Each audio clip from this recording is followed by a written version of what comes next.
Bonjour à toutes et à tous.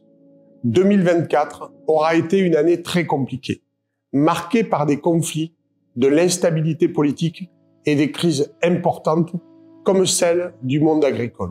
Elle aura aussi apporté de l'espoir pour plus d'humanité, de tolérance et de solidarité au travers des Jeux olympiques et paralympiques ainsi que la reconstruction de Notre-Dame de Paris qui font rayonner la France partout dans le monde.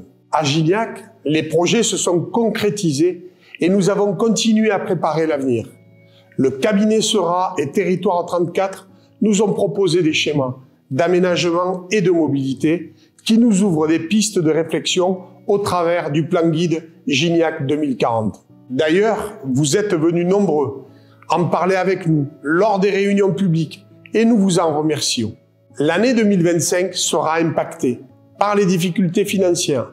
Les crises mondiales, la dette et l'instabilité politique ne seront pas sans conséquences sur nos collectivités.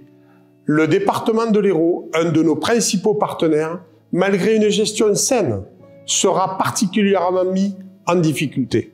En conséquence, les subventions aux communes seront donc certainement réduites. Mais heureusement pour nous, nous avons déjà réalisé un grand nombre de projets majeurs pour Gignac et son territoire. Il nous fallait donc de l'audace et du courage pour nous lancer dès 2015 dans des projets ambitieux, alors que nous étions déjà et que nous sommes toujours dans le réseau d'alerte des finances publiques. Aujourd'hui, rassurez-vous, le niveau d'endettement se réduit et il se réduira encore d'ici la fin du mandat. Je veux saluer ici le monde économique et surtout le monde associatif, les adhérents, les bénévoles, les licenciés, tous les dirigeants et les sympathisants qui font vivre nos cités.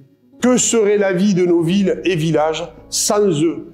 Ils sont notre essentiel. 2025 sera marqué par l'accueil et l'installation d'un scanner au pôle santé, suivi de la mise en place d'un centre de consultation non programmé. Vous avez bien entendu, un scanner à Gignac. Nous verrons également l'inauguration du PSU, le pôle d'entraînement en situation d'urgence du corps du SDIS 34 et de toute la région Occitanie, voire au-delà. En fait, ce centre de formation des pompiers servira aussi à l'ensemble des corps d'élite. Gignac devient donc une référence en matière de sécurité civile.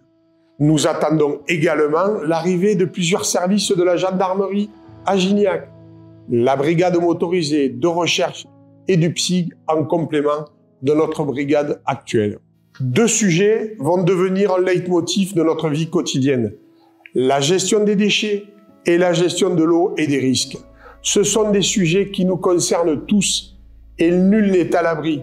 Pensons à Valence, en Espagne, à Mayotte, à la Californie ou au Tibet. En ce début 2025, je souhaite donc que des avancées significatives, concrètes, aient lieu pour ramener la paix partout dans le monde, que le sens des responsabilités prévale pour que la confiance et la stabilité permettent le retour à la croissance économique et au partage. Vous l'aurez compris, en 2025, Gignac ne sera pas dans l'immobilisme et aura un agenda attractif encore une fois.